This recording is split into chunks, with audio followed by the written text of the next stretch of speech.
दोस्तों, मेरे घर में एक नया नौकर आया था। उसका नाम किशन था। वह इतना सौम्य और आकर्षक लगता था कि उसे देखते ही कोई भी उससे प्रभावित हो जाता। मेरा नाम राधिका है। मेरी शादी लगभग 6 साल पहले सूरज नाम के एक साधारण मगर बेहद किफायती शख्स से हुई थी। सूरज दिल से अच्छे थे, लेकिन रुपये पैसे के मामले में बहुत सावधान रहते थे, या कहें कि कभी कभी जरूरत से ज्यादा कंजूस हो जाते थे। एक दिन सूरज घर पर एक लड़के को लेकर आए। उसकी उम्र करीब 18 साल की होगी। उन्होंने कहा, यह लड़का बेसहारा है, अब हमारे घर में रहेगा और सारे काम करेगा। इसे वेतन की जरूरत नहीं, बस दिन में 2 बार खाना मिल जाए, यही काफी है। मैंने हैरानी से सूरज से पूछा, ये तुम्हें कहाँ से मिला? सूरज ने बड़े आराम से जवाब दिया, मेरे एक पुराने सहकर्मी के पास ये काम करता था।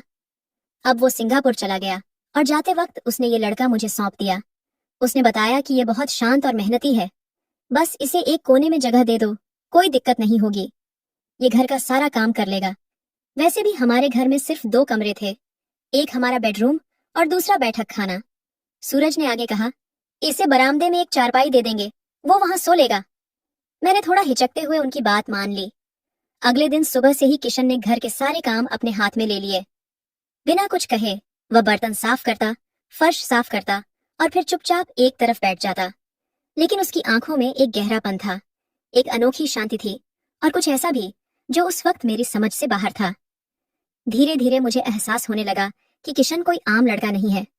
उसके व्यवहार में कुछ अजीब था, जैसे वो हमारे बारे में पहले से सब जानता हो, या शायद रात को सोता ही न हो। एक दिन घर की सफाई करने के बाद वो एक कोने में बैठा था। मैंने उसके लिए कुछ खाने को बनाया और उसे दिया। उसने चुपचाप ले लिया और खा लिया। फिर मैंने पूछा, तू कुछ बोलता क्यों नहीं? उसने जवाब दिया, मैं आपसे क्या कहूं मालकिन। मैंने उससे पूछा, तेरा कोई परिवार नहीं है क्या? उसने कहा, मुझे कुछ पता नहीं। जब मुझे होश आया, मैं एक अनाथालय में था। फिर जब मैं 5 साल का था, एक शख्स मुझे वहां से ले गया। उसने कहा था कि उसके घर में कोई संतान नहीं है और वो मुझे अपनाना चाहता है। उसने वादा किया था कि मुझे अच्छे स्कूल में पढ़ाएगा, लेकिन उसने मुझे छोटी उम्र से ही काम में झोंक दिया। सामान उठाना, घर संभालना, मेहमानों की सेवा करना, यही मेरा जीवन बन गया। फिर जब वो शख्स गुजर गया तो उसकी बहन ने मुझे घर से बाहर कर दिया। इसके बाद मैं जहां तहां काम करने लगा। जिसने भी मुझे रखा, उसने 2 वक्त की रोटी के बदले मुझसे सारा काम करवाया। किशन की ये बातें सुनकर मेरा दिल भर आया। बेचारा कितने कष्ट में जी रहा था। मैंने उसके सिर पर हाथ रखकर कहा, तू फिक्र मत कर, मैं तुझे कुछ रुपए भी दूंगी। हालांकि उस वक्त सूरज की आमदनी भी ज्यादा नहीं थी। फिर उसने कहा, नहीं मालकिन, रहने दें। आप मुझे खाना दे रही हैं, मेरे लिए वही बहुत है। मेरा कौन है जो मेरी चिंता करे या जिसके लिए मुझे कुछ जोड़ना हो। उसके लिए मेरे मन में करुणा और संवेदना जागने लगी, लेकिन मुझे कहाँ पता था कि यही भावना मेरे लिए मुसीबत बन जाएगी। सूरज का काम ऐसा था कि उन्हें अक्सर शहर से बाहर जाना पड़ता था। उनकी कंपनी का मालिक हर महीने उन्हें कहीं न कहीं भेजता था। जब वो जाते थे तो 4 से 5 दिन बाद ही लौटते थे। हमारी शादी को 6 साल हो गए थे, लेकिन अभी तक हमें कोई बच्चा नहीं हुआ था। मैंने सोचा कि अगर मैं इस बेसहारा लड़के के साथ अच्छा करूंगी तो शायद भगवान मुझ पर मेहरबान होंगे और मुझे माँ बनने का सुख देंगे। शायद यही मेरी सबसे बड़ी गलती थी। कुछ दिनों बाद सूरज फिर काम के सिलसिले में बाहर गए। घर पर मैं अकेली थी और किशन था, जो अब 18 साल का था और घर का सारा काम संभाल रहा था। उसी दौरान मैंने उसकी सादगी को नजदीक से देखा। मैं रसोई में सब्जी बना रही थी, तभी वो वहां आ गया। उस वक्त मैं बिना चुनरी के काम कर रही थी। मुझे नहीं पता था कि इतने कम उम्र के लड़के की नजर में भी ऐसा कुछ हो सकता है।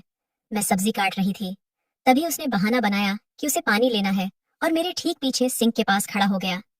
मैं अपने विचारों में डूबी थी। अचानक मुझे लगा जैसे कोई मुझे बहुत ध्यान से देख रहा हो, जैसे कोई मेरे रूप को अपनी नजरों से भेद रहा हो। मैंने फौरन पीछे मुड़कर देखा। वो 18 साल का लड़का मुझे ही ताक रहा था, कभी मेरे चेहरे को, कभी मेरे शरीर को। ये देखकर मैं घबरा गई। मैंने तुरंत पास में पड़ी चुनरी उठाई और ओढ़ ली। फिर जल्दी से सब्जी को एक बर्तन में रखकर अलग किया और रसोई से बाहर अपने कमरे में चली गई। बिस्तर पर बैठकर मैं सोचने लगी कि उसने मुझे ऐसे क्यों देखा। फिर खुद को समझाया कि शायद ये मेरा भ्रम है। वो तो इतना भोला भाला है, ऐसा क्यों करेगा? लेकिन औरतों को ईश्वर ने एक खास संवेदना दी है, जिससे वो गलत नजर को भांप लेती हैं। उस पल मुझे भी वही लगा था। फिर भी मैंने सोचा कि वो तो अभी छोटा है, शायद मैं ज्यादा सोच रही हूँ। ये सोचकर मैंने बात को अनदेखा कर दिया। उसने अपनी मजबूरी की जो कहानी सुनाई थी, उससे मेरे मन में उसके लिए दया जगी थी। फिर मैं कुछ देर बाद कमरे से बाहर आई। देखा कि वो घर की सफाई कर रहा था। मैं सोफे पर बैठ गई और उसे देखने लगी। मुझे उसमें कुछ गलत नहीं दिखा। वो अपने काम में लगा था। मुझे लगा कि शायद मैंने उसके बारे में गलत समझा। रात को भोजन के बाद उसने कहा, मालकिन बाहर बहुत सर्दी हो गई है, अगर आपको बुरा न लगे तो क्या मैं अंदर सो जाऊं? उसकी बात ठीक थी। ठंड का मौसम शुरू हो चुका था और रात में हवा सचमुच ठंडी हो गई थी। मैंने सोचा कि ये लड़का कब तक बाहर ठिठुरता रहेगा। मेरे घर में एक छोटा कमरा था जहां मैंने अपनी किताबें और कुछ पुराना सामान रखा था। वो कमरा तंग था, लेकिन वहां ढेर सारी चीजें थीं। मैंने कहा, ठीक है, तू उस कमरे में सो जाना। वहां मेरी चीजों को थोड़ा इधर उधर करके जगह बना ले। उसने कहा, मालकिन, अगर आपको तकलीफ न हो तो क्या मैं आपके कमरे में सो सकता हूँ? ये सुनकर मैं चौंकी। फिर उसने कहा, मालकिन, मैं फर्श पर ही बिछौना डालकर सो जाऊंगा। बाहर बहुत ठंड है और मेरे पास गर्म कपड़े भी नहीं हैं। मैंने थोड़ा सोचा और उसे अपने कमरे में सोने की अनुमति दे दी। उसके चेहरे पर एक अजीब खुशी नजर आई, जैसे उसे कोई बड़ा खजाना मिल गया हो। उसने फौरन अपना बिछौना उठाया और मेरे कमरे के फर्श पर बिछाकर सो गया। उसे अंधेरे में सोने की आदत थी, तो उसने लाइट बंद कर दी। फिर मैं भी धीरे धीरे नींद में चली गई। इसके बाद मुझे कुछ याद नहीं। सुबह जब आंख खुली तो मेरा सिर भारी लग रहा था। शायद मैं ज्यादा सो गई थी। घड़ी देखी तो सुबह के 6:30 थे। मैं आमतौर पर इतने ही बजे उठती थी, लेकिन आज नींद बहुत गहरी लग रही थी। जब मैं उठी तो बाथरूम से पानी की आवाज आई। मैंने नीचे देखा, उसका बिछौना वहां नहीं था। मतलब वो जाग चुका था। फिर पता चला कि वो बाथरूम में था। ये देखकर मैं थोड़ी परेशान हुई।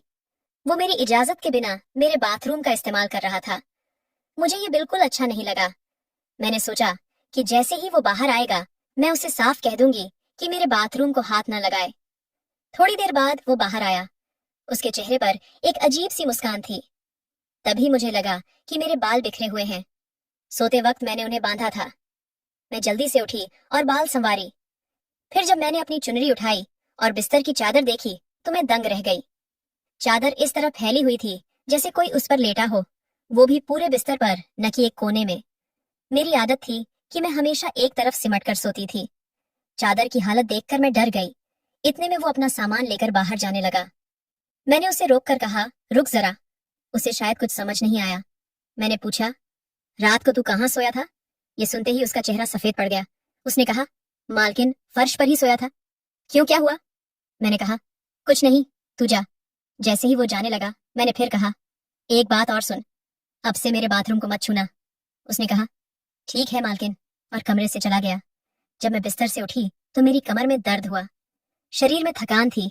मन उदास सा लग रहा था। मैंने बाहर जाकर बैठने का फैसला किया। किशन को चाय बनानी आती थी तो मैंने आवाज लगाई, एक कप चाय बना दे। उसने कहा, अभी लाती हूँ मालकिन। थोड़ी देर बाद वो चाय लेकर कमरे में आया और मुझे दे दी। मुझे समझ नहीं आ रहा था कि आज मैं इतनी कमजोर क्यों महसूस कर रही हूँ। मेरी बात सुनकर उसने मेरी ओर देखा और कहा, कभी कभी ज्यादा थकान से ऐसा हो जाता है। ये कहकर वो बाहर चला गया। मैं सोच में पड़ गई कि आखिर क्या हुआ कि मैं इतनी कमजोर लग रही हूँ। फिर मैंने सूरज को फोन लगाया। उनके जाने के बाद से मेरा मन बेचैन था। फोन पर मैंने पूछा, सूरज, तुम कब लौटोगे? उन्होंने कहा, क्या हुआ? अभी तो मुझे गए 2 दिन ही हुए हैं। तुम्हें पता है कि बाहर जाता हूँ तो 4 से 5 दिन तो लगते ही हैं। वो ठीक कह रहे थे। पहले मैंने कभी ऐसा नहीं पूछा था, लेकिन इस बार कुछ अजीब लग रहा था।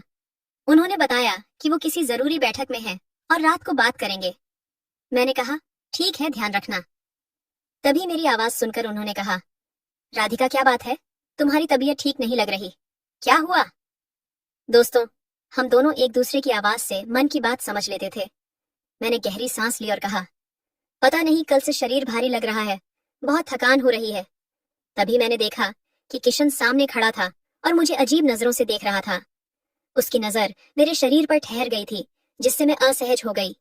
सूरज से मेरी बात निजी थी, तो मैं उठकर कमरे में चली गई। उनकी बैठक जरूरी थी, तो बात जल्दी खत्म हो गई। मैं उदास होकर बैठी थी। तभी दरवाजे पर खटखट हुई। उसने पूछा, मालकिन, कुछ चाहिए? मैंने आंखें बंद रखते हुए कहा, नहीं, बस आराम करना है। लेकिन मुझे लगा कि वो अभी भी दरवाजे पर खड़ा मुझे देख रहा है। मैंने आंखें खोली तो उसने चेहरा सख्त कर लिया और कहा, मालकिन, आप ठीक नहीं लग रही हैं। कहें तो मैं आपके पैर दबा दूं। मुझे अच्छे से मालिश आती है। मैंने मना कर दिया और कहा, मेरे लिए 1 कप गर्म चाय बना दे। वो सिर हिलाकर चला गया। थोड़ी देर बाद चाय लेकर आया। चाय थोड़ी कड़वी थी, लेकिन पीने के बाद थोड़ा सुकून मिला। फिर मुझे नींद आने लगी और मैं सो गई। मुझे ये भी याद नहीं रहा कि घर का दरवाजा खुला है, लेकिन भगवान पर भरोसा था और उसने सब संभाल लिया। उस रात करीब 2:30 पर मेरी आंख खुली। कमरे में रोशनी थी। घड़ी देखकर मैं चौंकी। शायद मैं बहुत सो गई थी। तबीयत भी ठीक नहीं थी। मैं बाहर आई तो किशन ने मुझे देखकर मुस्कुराते हुए कहा, मालकिन, अगर आप ठीक हैं तो कुछ खाने को लाऊं?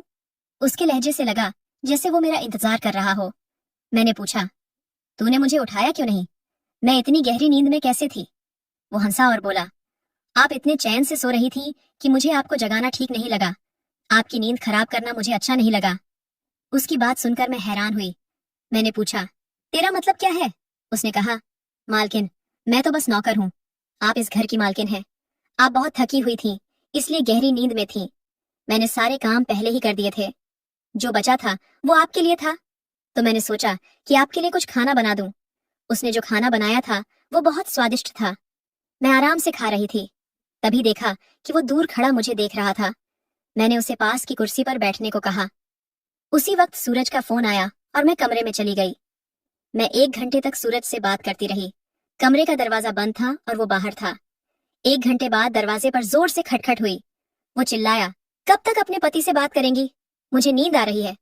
उसकी आवाज इतनी तेज थी कि सूरज ने भी सुन ली होगी। फोन पर सन्नाटा छा गया। सूरज ने हैरानी से पूछा, ये किसके सोने की बात कर रही हो? मैंने कहा, हमारा नौकर किशन है। बाहर बहुत ठंड है। 2 दिन से सर्दी बढ़ गई है, इसलिए मैंने उसे अंदर रहने दिया। कल रात वो मेरे कमरे में कोने में सोया था। सूरज कुछ देर चुप रहे, फिर सख्त लहजे में बोले, इसे ज्यादा शह देने की जरूरत नहीं। इसे बाहर बरामदे में सोने को कहो। अभी इतनी ठंड नहीं है। वैसे भी एक खाली कमरा है, जरूरत पड़े तो वहां बिछौना डाल दे। मैं उनकी बात समझ गई।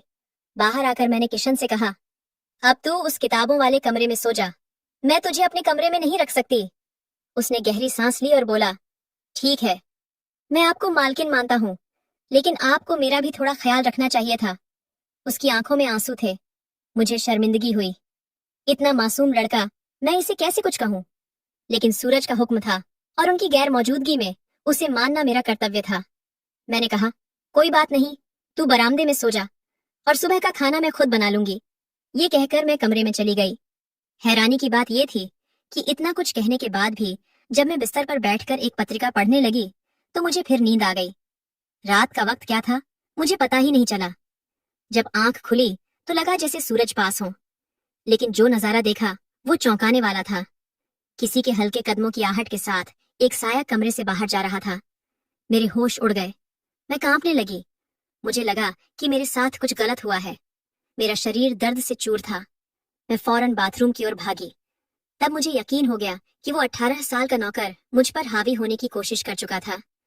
उसने मेरे साथ गलत किया और मुझे कमरे में बंद कर दिया। उसके बाद मुझे नींद नहीं आई। मैं पागलों की तरह सोच रही थी कि इतना छोटा लड़का ऐसा कैसे कर सकता है। मैंने ये कैसे होने दिया? और सबसे बड़ा सवाल, सूरज अभी तक क्यों नहीं आए?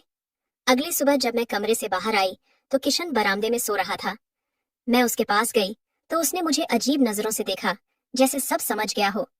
मैंने उसकी परवाह नहीं की और घर के सारे काम खुद करने लगी। अब मुझे समझ आ गया था कि वो उम्र में छोटा हो सकता है, लेकिन उसकी नजरें और हरकतें किसी शिकारी जैसी थीं। मैंने ठान लिया कि उसे अपने कमरे के पास भी नहीं आने दूंगी। मुझे शक था कि वो मुझे कोई नशीली चीज देता था जिससे मुझे होश नहीं रहता था। अब मैं सावधान थी। एक रात उसने कहा, मालकिन, मच्छरों का धुआं दे दें, मैं कमरे में कर दूं। मैंने सोचकर मना कर दिया और कहा, नहीं, मैं खुद कर लूंगी। वो चुपचाप चला गया। उस रात मैंने जानबूझकर धुआं नहीं किया क्योंकि सूरज आने वाले थे। मैं बिस्तर पर लेटकर सोने का नाटक करने लगी। थोड़ी देर बाद दरवाजा धीरे से खुला। कोई अंदर आया और फुसफुसाया, मालकिन जाग रही है या सो गई? मैं आपके साथ वक्त बिताने आया हूँ। उसे लगा कि मैं सो रही हूँ। तभी वो अपनी असली शक्ल में आ गया। मुझे लगा जैसे कोई मेरे वजूद को छू रहा हो। उसी पल दरवाजा जोर से खुला और सूरज अंदर आ गए। किशन अपने कपड़े उतार चुका था। सूरज को देखकर वो घबरा गया। मैं भी उठ बैठी। सूरज मुझे देखकर हैरान रह गए। मैंने उस वक्त सब कुछ बता दिया। मैं उन औरतों में से नहीं थी जो चुप रहकर खुद को नुकसान पहुंचाती हैं। सूरज ने फौरन उसकी गर्दन पकड़ी और उसे दीवार से दे मारा। जब वो हमारे घर आया था तो हमने दया करके उसे जगह दी थी, लेकिन उसने उसी थाली में सुराख कर दिया जिसमें वो खा रहा था। पहले तो उसने कुछ नहीं कहा, लेकिन जब सूरज ने उसे मारा तो वो रोने लगा और जो बताया वो हमारी सोच से परे था। उसने कहा कि जब वो 5 साल का था तो एक शख्स उसे अनाथालय से ले गया। उसने उसे नौकर बना दिया और गलत व्यवहार शुरू कर दिया। वो उसे गलत तरीके से छूता था, उसकी भावनाओं को कुचलता था और गंदे काम करवाता था। वो उसे डराता भी था कि अगर उसने कुछ कहा तो अंजाम बुरा होगा। उसने कहा कि शायद इसी वजह से वो वक्त से पहले बड़ा हो गया। उस शख्स ने उसके साथ वो सब किया जो पति पत्नी के बीच होता है। फिर जब वो तंग आ गया तो उसने दूसरा नौकर रख लिया और उसे निकाल दिया। फिर वो इधर उधर भटकता रहा। हमारे घर आया और मुझे देखकर उसे अजीब लगाव हो गया। मेरे व्यवहार को उसने गलत समझ लिया, शायद इसलिए उसने ऐसा किया। उसने बताया कि वो मेरे लिए चाय या खाने में नशीली चीज मिलाता था जिससे मैं सो जाती थी। फिर वो कमरे में आता था और मेरे साथ गलत करता था। उसे इससे सुकून मिलता था। उसने कहा कि उसे मेरे शरीर से बहुत मोह हो गया था। जब वो रोते हुए ये सब सूरज को बता रहा था तो सूरज ने फिर उसे पीटा। वो माफी मांगने लगा। मुझे गुस्सा भी आया और थोड़ा अफसोस भी हुआ। सूरज ने उसे उसी वक्त घर से निकाल दिया। वो रोते हुए बोला, आधी रात को मैं कहाँ जाऊंगा, मुझे माफ कर दें। उसने वादा किया कि वो ऐसा फिर नहीं करेगा, लेकिन ऐसे लड़के को घर में रखना बुद्धिमानी नहीं थी। उसे इस हाल में पहुंचाने वाला वो शख्स था जिसने उसे अनाथालय से लिया था। अगर अनाथालय वालों ने जांच की होती तो ये बच्चा आज ऐसा न होता। सूरज ने उसे रात भर घर के बाहर बैठाया और सुबह पुलिस को सौंप दिया। उसने पुलिस को सब बताया। फिर उसे सुधार गृह में रखा गया ताकि उसका व्यवहार ठीक हो और वो अच्छा इंसान बन सके। दोस्तों, इतना सब होने के बाद भी सूरज मेरे लिए सबसे अच्छे पति रहे। उन्होंने मेरा साथ नहीं छोड़ा। हमारे बीच इतना प्यार था कि इन घटनाओं से मैं शर्मिंदा हुई, लेकिन सूरज ने कहा, ये मेरी गलती है, मुझे उसकी जांच करनी चाहिए थी। जो हुआ उसे बदला नहीं जा सकता। अब मैं सावधान रहूंगा। उन्होंने मुझे भरोसा दिलाया कि ये बात किसी को पता नहीं चलेगी। तो दोस्तों, ये थी मेरी कहानी। आपको कैसी लगी कमेंट में जरूर बताएं। पसंद आए तो लाइक करें और दोस्तों के साथ शेयर करें। ऐसी रोमांचक कहानियों के लिए हमारे चैनल को सब्सक्राइब करें और बेल आइकन दबाएं ताकि आप कोई कहानी न छोड़ें। धन्यवाद।